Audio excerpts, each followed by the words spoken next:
itakuwaje? Haitakuwa. Ni sisi tena, tulenge asi, tunatamba. Wewe, kana mpamba.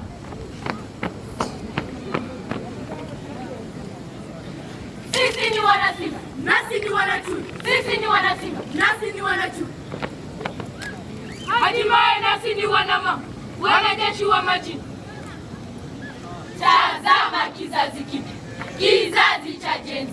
Kwa pamoja tunaungana, kwa ujasiri tunanguruma. Sikiliza, burudika.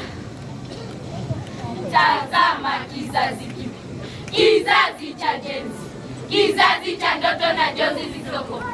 Wanavuma kama upepo, wanachanja mbuga kama moto. Vijana wale wenye ndimi kali kama upanga.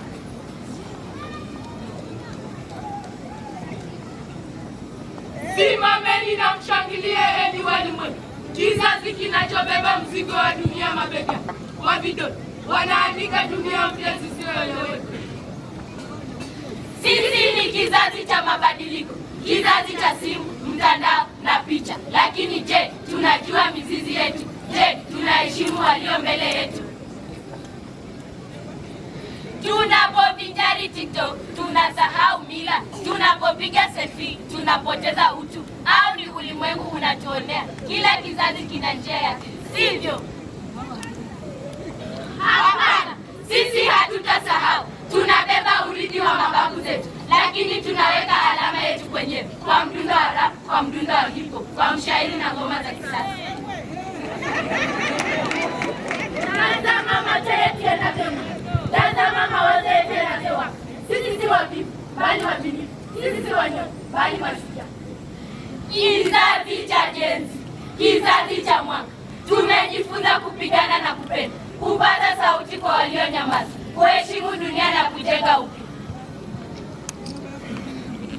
Hekima ya zamani ni taa yetu, teknolojia ya sasa ni zana yetu. Tunakosea, tunajifunza, tunasimama tena. Hatuogopi mapambano wala maumivu. Hiki ni kizazi kipya cha Gen Z. Sauti zetu zitasikika. Hatutaacha ndoto zetu zipotee. Tutaacha alama zisizofutika.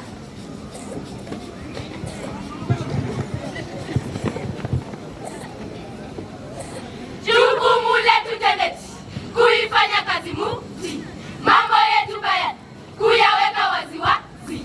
Tumefagia kijeshi, sisi ndisi tu yenge. Yana vino, piga makofi tafadhali.